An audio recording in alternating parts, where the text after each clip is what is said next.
हाय everyone, हम लोग analog and digital communication का कोर्स कर रहे हैं और हम लोग analog and digital communication part 1 में हैं और हमने इसमें एनालॉग एंड डिजिटल कम्युनिकेशन में एनालॉग कम्युनिकेशन पूरा कर लिया है। अब हम डिजिटल कम्युनिकेशन की बात करेंगे। तो पहला सवाल ये है कि हम डिजिटल कम्युनिकेशन क्यों पढ़ेंगे। तो यहाँ सवाल ये आता है कि हम क्यों पढ़ें, हम डिजिटल कम्युनिकेशन क्यों पढ़ें। इसका सीधा सा जवाब है कि हम क्योंकि अभी के मॉडर्न वायरलेस कम्युनिकेशन जिन्हें बोलते हैं, जिसमें कि आपके सेल फोन्स, टेलीविज़न, इंटरनेट, ये सब आता है, ये सब डिजिटल हैं। ये सब डिजिटल कम्युनिकेशन का प्रयोग करते हैं। या इवन आपके कंप्यूटर की मेमोरीज़, फ़ोन की मेमोरीज़ जिनमें आप डेटा स्टोर करते हैं, वो भी एक तरह का डिजिटल कम्युनिकेशन मीडियम ही हैं। तो क्योंकि ये सब डिजिटल हैं, इसीलिए हमारे लिए डिजिटल कम्युनिकेशन समझना ज़रूरी है। तो क्योंकि हमारे आसपास के लगभग सभी कम्युनिकेशन सिस्टम्स डिजिटल है। क्योंकि हमारे आसपास के लगभग सभी कम्युनिकेशन सिस्टम्स डिजिटल हैं। तो अब ये तो कुछ वैसी ही बात हो गई कि हम ये क्यों पढ़ें, क्योंकि हर कोई ये कर रहा है। पर उससे एक सवाल का जवाब अभी भी नहीं दिया है मैंने कि तो फिर सवाल ये आता है, या अगर हम ये इसीलिए पढ़ रहे हैं कि क्योंकि हर कोई ये कर रहा है, तो सवाल वही है कि हर कोई ये क्यों कर रहा है।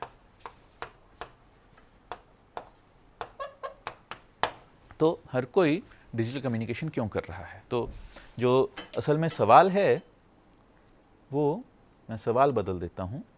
तो सवाल ये हो जाता है कि हर कोई डिजिटल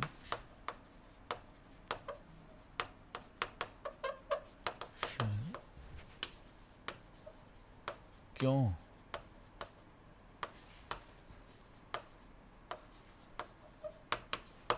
सवाल बदल गया है। सवाल है कि हर कोई डिजिटल कम्युनिकेशन क्यों कर रहा है। डिजिटल कम्युनिकेशन के कई फायदे हैं। पहला फायदा, कंप्यूटर्स और उनकी मेमोरीज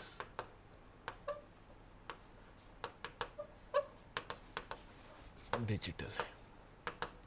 पहला फायदा, कंप्यूटर्स और उनकी मेमोरीज डिजिटल हैं। तो हम, इसका मतलब ये है कि हम और इंटरनेट, अगर मैं देखूं इंटरनेट क्या है, आपका ज़्यादातर कम्युनिकेशन आजकल इंटरनेट पर होता है। अगर हम इंटरनेट को देखें तो इंटरनेट दो या ज़्यादा कंप्यूटर्स के बीच होने वाला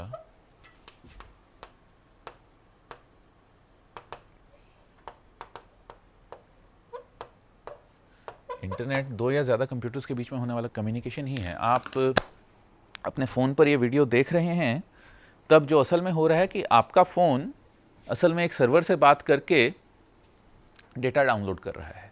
तो आपका फ़ोन और सर्वर जो बात कर रहे हैं, वो इसीलिए बात कर पा रहे हैं क्योंकि वो एक डिजिटल कम्युनिकेशन मीडियम है। तो एक ये। दूसरा, कंप्यूटर्स की मेमोरीज डिजिटल हैं। तो हम कम्युनिकेशन सिग्नल्स को कंप्यूटर से प्रोसेस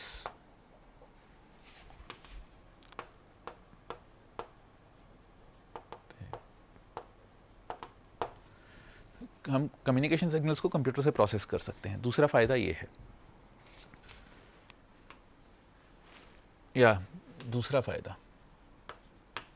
दूसरा फ़ायदा ये है कि हम कम्युनिकेशन के सिग्नल्स को प्रोसेस करने के लिए कंप्यूटर यूज़ कर सकते हैं या कंप्यूटर्स के कम्युनिकेशन। अब दूसरा फ़ायदा है डिजिटल सिग्नल प्रोसेसिंग। अगर आपने ये कोर्स नहीं पढ़ा है तो जल्दी ही पढ़ेंगे। Digital signal processing analog signal processing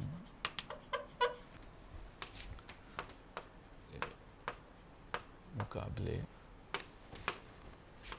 की तुलना में सस्ती और, या इसे मैं ऐसे कह सकता हूँ, ना कि डिजिटल सिग्नल प्रोसेसिंग के चिप्स बनाना एनालॉग सिग्नल प्रोसेसिंग के चिप्स बनाने से ज़्यादा सस्ता और आसान है। डिजिटल सिग्नल प्रोसेसिंग के चिप्स बनाना एनालॉग सिग्नल प्रोसेसिंग के चिप्स बनाने से ज़्यादा सस्ता और आसान है। ये आपको कोई भी चिप डिज़ाइनर बता देगा। तो क्योंकि अगर हम एनालॉग कम्युनिकेशन करेंगे तो हमें ट्रांसमीटर और रिसीवर पर एनालॉग सिग्नल, अभी भी कुछ हद तक एनालॉग सिग्नल्स को प्रोसेस करना पड़ता है, पर एनालॉग सिग्नल्स को डिजिटल सिग्नल्स में कन्वर्ट करके प्रोसेस करना आसान है, बजाय इसके कि हम एनालॉग सिग्नल्स को डायरेक्टली या इसे मैं दूसरे शब्दों में ऐसे लिख सकता हूँ कि दूसरे शब्दों में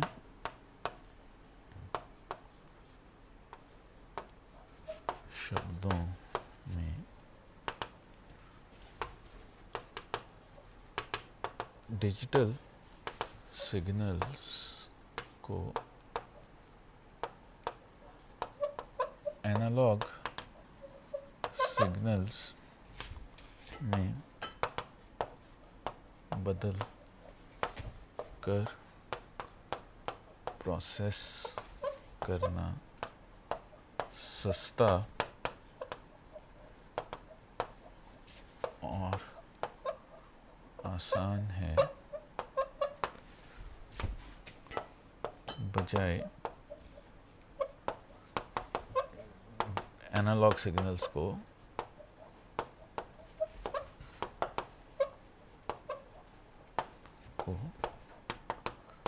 डायरेक्टली प्रोसेस। डिजिटल सिग्नल्स को एनालॉग सिग्नल्स में बदलकर प्रोसेस करना आसान है, बजाय एनालॉग सिग्नल्स को डायरेक्टली प्रोसेस करने के लिए। तो इसीलिए हमारे लिए डिजिटल कम्युनिकेशन ज़रूरी हो जाता है, या हमारे लिए डिजिटल कम्युनिकेशन करना ज़रूरी हो जाता है। तीसरा जो डिजिटल कम्युनिकेशन का तीसरा बड़ा फ़ायदा है, डिजिटल कम्युनिकेशन का तीसरा बड़ा फ़ायदा है error correcting codes. Digital communication में एरर करेक्टिंग कोड्स यूज़ कर सकते हैं, या फिर हम एरर करेक्टिंग कोड्स क्या करते हैं वो हम इस कोर्स में ही आएंगे, पर आप अभी सतही तौर पर समझने के लिए या ऊपर ऊपर से समझने के लिए आप ये कह सकते हैं कि अगर एनालॉग सिग्नल में नॉइज़ आने से एरर होता है तो मैं उसे वापस नहीं ला सकता। अगर एक एनालॉग सिग्नल में नॉइज़ की एडिशन से कुछ एरर आता है तो मैं उस एरर को ठीक नहीं कर सकता हूँ, ये हम जानते हैं, पर क्योंकि मुझे ये नहीं पता है नॉइज़ क्या है। पर अगर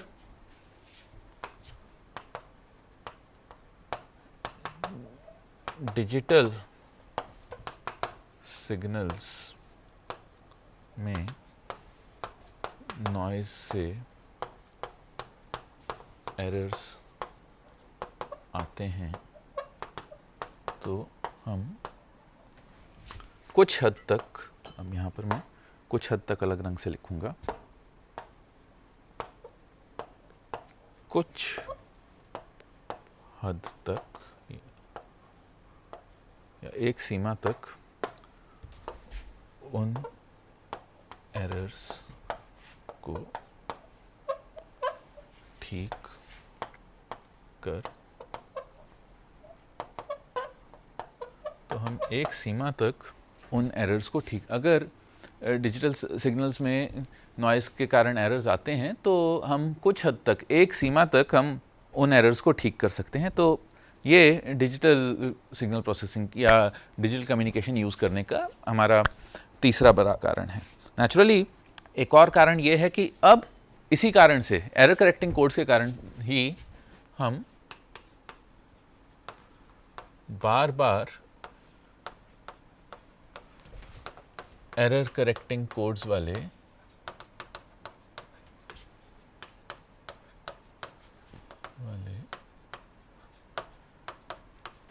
डिकोड एंड फॉरवर्ड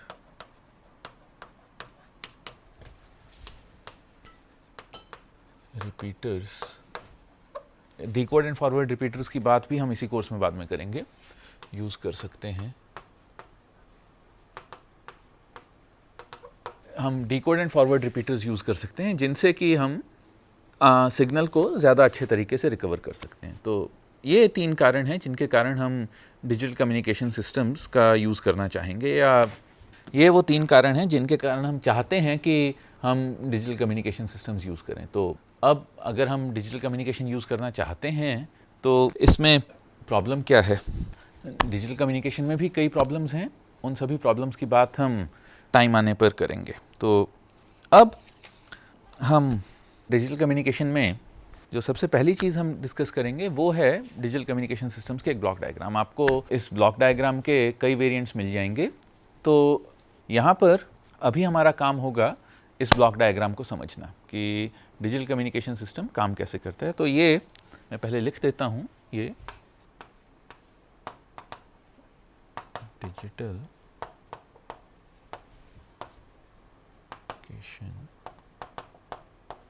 सिस्टम की ब्लॉक डायग्राम, ये डिजिटल कम्युनिकेशन सिस्टम की ब्लॉक डायग्राम है जो कि हमें ये बताती है कि ऊपर से डिजिटल कम्युनिकेशन सिस्टम काम कैसे करता है। ज़्यादातर डिजिटल कम्युनिकेशन सिस्टम्स में यही होता है। मैं यहाँ पर ये समझाने के लिए कि ये डिजिटल कम्युनिकेशन सिस्टम काम कैसे करता है, मैं अपने फ़ोन की या किसी पर फ़ोन से बात करने की ही एग्जांपल लेकर चल रहा हूँ मैं। तो डिजिटल कम्युनिकेशन के काम को समझने के लिए हम फ़ोन पर बात करने की एग्जांपल, एक डिजिटल फ़ोन पर बात करने के एग्जांपल को लेकर चलेंगे। तो और यहाँ पर आप ये देखेंगे कि ये ब्लॉक सिमेट्रिकल हैं। ये फिगर कुछ अलग है, पर अगर मैं इसे ठीक से छोटा करूं जिससे कि इसमें चैनल बीच में आ जाए, तो मुझे यहाँ चैनल को अलग से दिखाना है क्योंकि चैनल ही इसमें एक असिमेट्रिकल आइडिया है।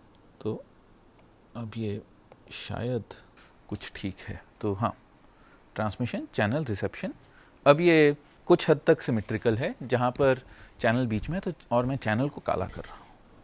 इसके साथ साथ मैं इसे समझने के लिए ब्लैक एंड वाइट करके जिस पॉइंट की मैं बात करूँगा उसका रंग बदलता जाऊँगा, और चैनल का कलर मैं अपनी समझ के लिए अलग रख रहा हूँ। ये डिजिटल कम्युनिकेशन सिस्टम्स हैं और ये आप देखेंगे कि ये काफ़ी हद तक सिमेट्रिक है, या ये मोस्टली सिमेट्रिक है, या ये एक तरह से पैकिंग और अनपैकिंग ऑपरेशन जैसा है। तो मैं शुरू करता हूँ इन्फॉर्मेशन सोर्स। मैं फ़ोन पर बात करने की एग्जांपल लूँगा और इन्फॉर्मेशन सोर्स और इन्फॉर्मेशन सिंक की बात करूँगा। अब एक एग्जांपल लीजिए कि दो लोग आपस में बात कर रहे हैं, तो उनमें से एक बोल रहा है और एक सुन रहा है। तो अगर एक बोल रहा है और एक सुन रहा है तो और वो लोग फ़ोन पर बात कर रहे हैं, तो जो बोल रहा है उसे हम बोलेंगे इंफॉर्मेशन सोर्स। जो बोल रहा है वो है इंफॉर्मेशन सोर्स, और जो सुन रहा है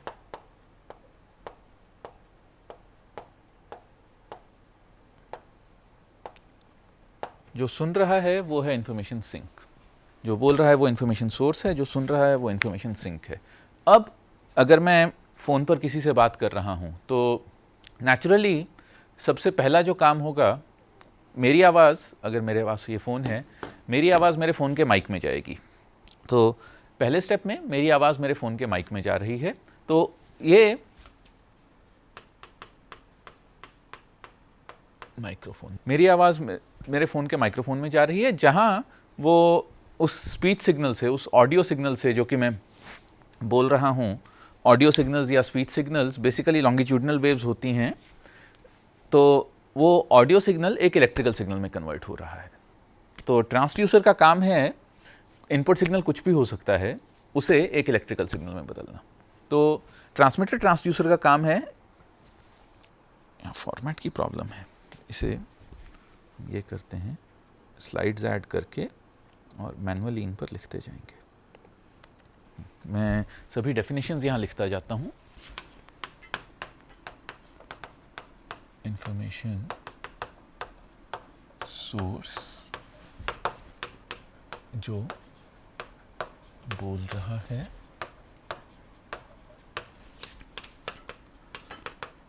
इंफॉर्मेशन सिंक जो सुन रहा है, ट्रांसमिट ट्रांसड्यूसर। असल में ये ट्रांसमिट ट्रांसड्यूसर है, ट्रांसमिट ट्रांसड्यूसर इनपुट सिग्नल को electrical signal, transmit transducer input signal को इलेक्ट्रिकल सिग्नल बनाने के लिए। और अब क्योंकि मैंने एक इलेक्ट्रिकल सिग्नल बनाया है, तो या मैंने माइक्रोफोन यूज़ करके एक इलेक्ट्रिकल सिग्नल बनाया है, तो रिसीवर पर भी एक इलेक्ट्रिकल सिग्नल ही जाएगा। तो एक रिसीव ट्रांसड्यूसर है जो कि, या रिवर्स ट्रांसड्यूसर या रिसीव ट्रांसड्यूसर, रिसीव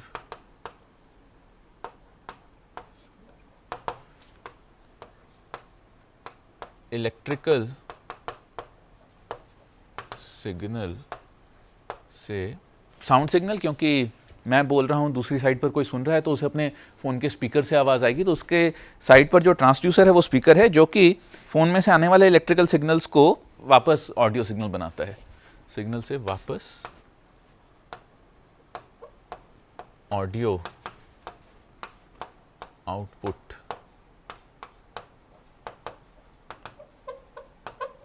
सिग्नल।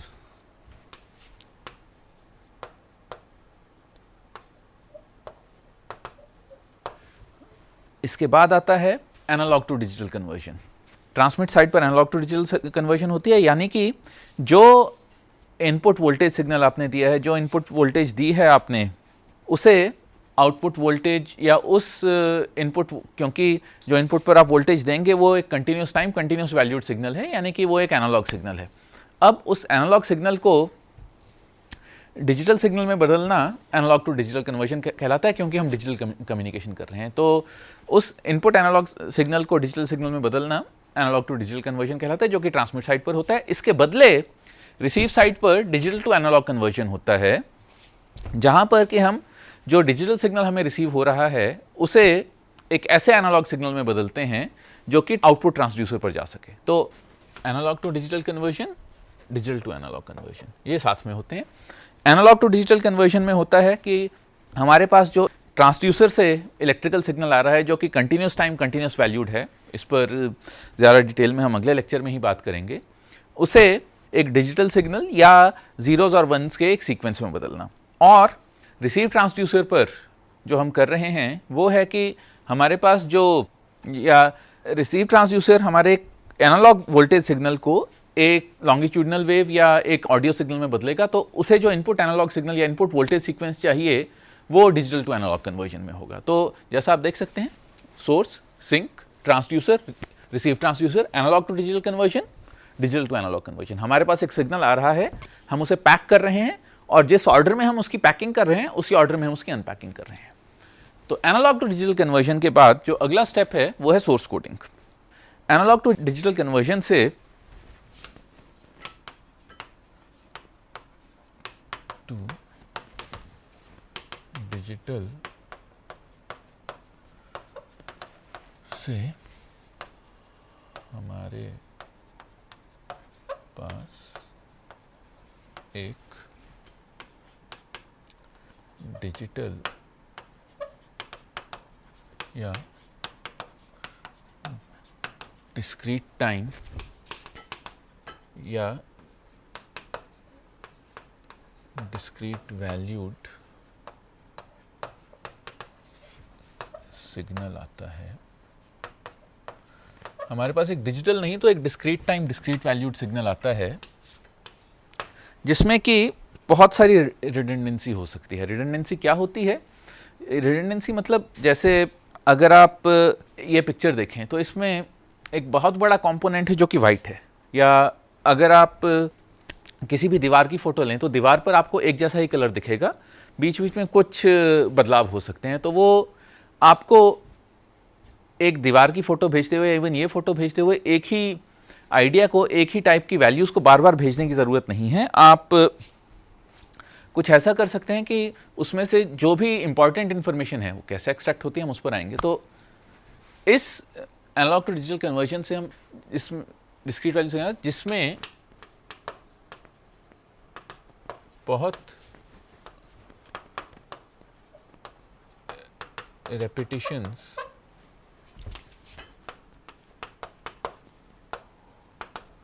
हमारे पास एक ऐसा सिग्नल आता है जिसमें बहुत रेपिटिशंस होती हैं और हमें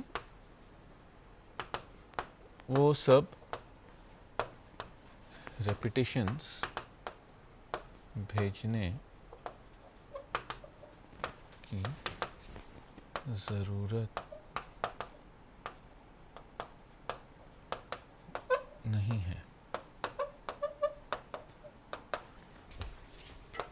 तो जो भी हमारे पास discrete time discrete valued signal आए हैं उनमें से केवल काम की इंफॉर्मेशन निकालना, discrete time discrete valued signal में से केवल वो इंफॉर्मेशन निकालना जो कि भेजने पर हमें पूरा का पूरा मैसेज वापस मिल सके, उसे सोर्स कोडिंग कहते हैं। तो सोर्स कोडिंग की डेफिनेशन मैं दे देता हूं।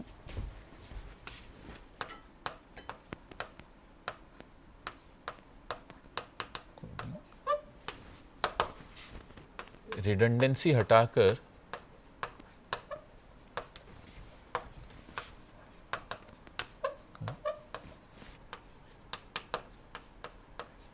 Discrete time discrete valued signals में से केवल वो इंफॉर्मेशन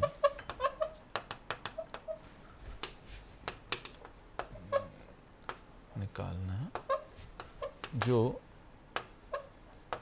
ज़रूरी है, केवल वो इंफॉर्मेशन निकालना जो ज़रूरी है, उसे सोर्स कोडिंग कहते हैं। सोर्स कोडिंग के साथ साथ ही सोर्स डिकोडिंग होती है। सोर्स डिकोडिंग में होता है उस एसेंशियल इंफॉर्मेशन को लेकर वापस एक मैसेज बनाना जो कि हमें समझ आ सके। सोर्स डिकोडिंग,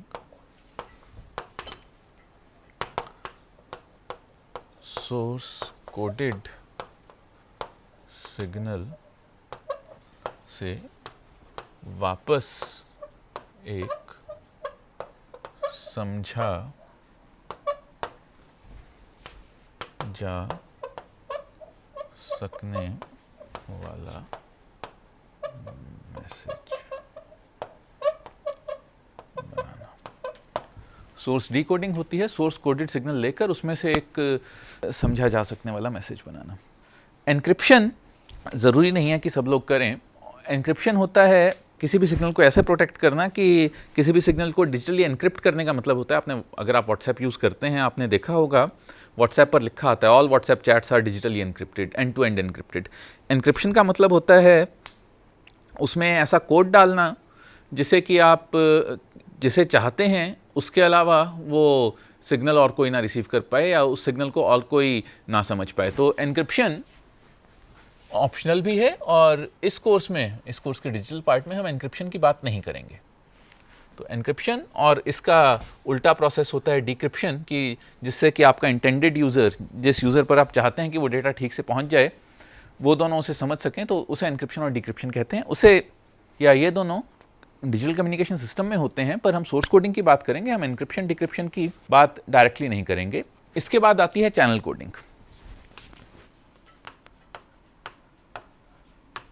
अब सोर्स कोडिंग और एनक्रिप्शन के बाद आपके पास बिट्स का एक सीक्वेंस आ जाता है। बिट्स का सीक्वेंस कैसे आता है वो हम देख लेंगे, बट हमारे पास सोर्स कोडिंग और एनक्रिप्शन के बाद हमारे पास एक बिट्स का सीक्वेंस आ जाता है। चैनल कोडिंग होती है बिट्स के उस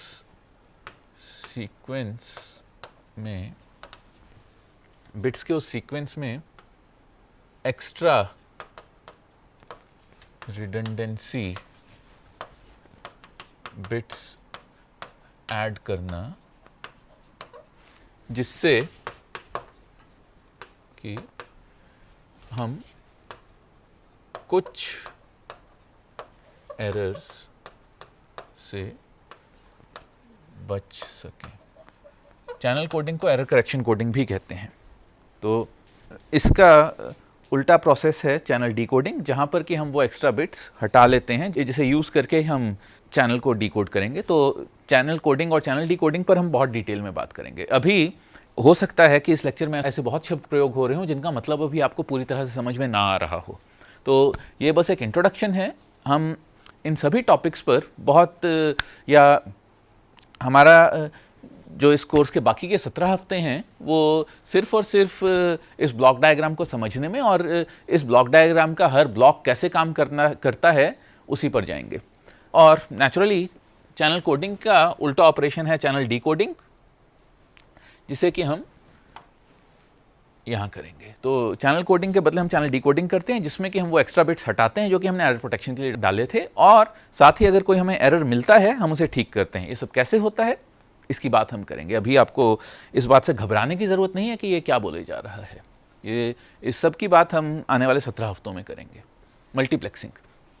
मल्टीप्लेक्सिंग होती है जहाँ पर हम सेम चैनल को यूज़ करके एक से ज़्यादा यूज़र्स की बात करवा सकें। आप सेम फ़ोन लाइन पर या सेम फ़ोन के एक कंपनी ने कई फ़ोन कनेक्शंस दिए हुए हैं, अब उसी फ़ोन से एक बार में आपके सेल में ही एक बार में हज़ारों लाखों लोग बात कर रहे हैं सेम कंपनी के डेटा पर। तो वो सब कैसे हो पा रहा है उसका आइडिया है मल्टीप्लेक्सिंग। हमने फ्रीक्वेंसी डिवीजन मल्टीप्लेक्सिंग की बात देखी थी, जहाँ पर हमने ये कहा था कि हम अलग अलग फ्रीक्वेंसीज पर एम्पलीट्यूड मॉड्यूलेशन करके अलग अलग यूज़र्स को सपोर्ट कर सकते हैं। पर डिजिटल कम्युनिकेशन में मल्टीप्लेक्सिंग और इंटरेस्टिंग हो जाती है। क्योंकि हम डिजिटल सैंपल्स भेज रहे हैं तो हम मल्टीप्लेक्सिंग टाइम में भी कर सकते हैं। तो मल्टीप्लेक्सिंग की बात हम आने वाले कुछ समय में करेंगे। उसके बाद मॉड्यूलेशन होता है, जैसा कि एनालॉग मॉड्यूलेशन होता है कि हम जो हमारे पास analogue to digital conversion, source coding, channel coding, इस सब के बाद एक बिट्स का सीक्वेंस आएगा। तो मॉड्यूलेशन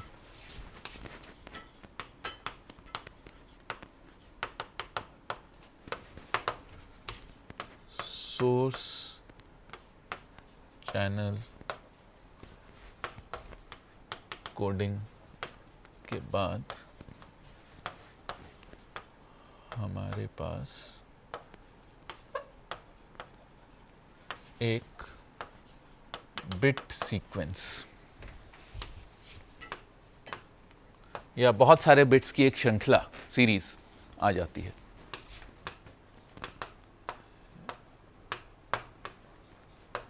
मॉड्यूलेशन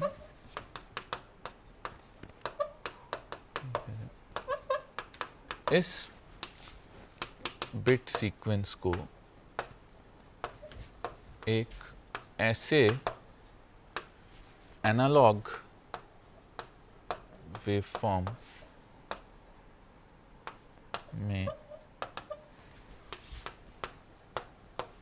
कन्वर्ट करना जो कि एक एनालॉग चैनल पर जा सके। मॉड्यूलेशन होती है इस डिजिटल सिग्नल को एक ऐसे एनालॉग वेवफॉर्म में कन्वर्ट करना जो कि एक एनालॉग चैनल पर जा सके। अब ध्यान रखिए, चाहे हमारा कम्युनिकेशन डिजिटल है पर जिस चैनल पर हम भेज रहे हैं वो एनालॉग ही है, तो हमें एनालॉग सिग्नल या डिजिटल कम्युनिकेशन का जो फिजिकल मीडियम है वो भी एनालॉग ही है, तो हमें बीच में एनालॉग सिग्नल से भी खेलना पड़ेगा। पर analog to digital to analog to digital to analog ये प्रोसेस इतना आसान है या ये प्रोसेस इतना एफिशिएंट है कि हम प्योरली एनालॉग कम्युनिकेशन को पीछे छोड़ चुके हैं। और डिजिटल कम्युनिकेशन में भी जो चैनल है वो एनालॉग है, तो इसीलिए हम उस सिग्नल को वापस एक एनालॉग सिग्नल, एक ऐसा या एक डिजिटली एनालॉग सिग्नल जिसे कि एक एनालॉग डीमॉड्यूलेटर ही समझ सकता है, उसमें भेजेंगे। तो मॉड्यूलेशन, इसके बाद डीमॉड्यूलेशन एंड सिंबल डिटेक्शन। ये अप कन्वर्जन, हम अप कन्वर्जन के बारे में ज़्यादा बात नहीं करेंगे, हम मॉड्यूलेशन तक ही ज़्यादातर बात करेंगे। अप कन्वर्जन होती है एक तरह से DSB-SCA। मॉड्यूलेशन के बाद हमारे पास जो भी सिग्नल आएगा, जो भी वेवफॉर्म आएगी, उसे कैरियर फ्रीक्वेंसी पर अप कन्वर्ट करना, जो कि कुछ हद तक DSP सप्रेस्ड कैरियर जैसा ही होता है, उसे अप कन्वर्जन कहते हैं।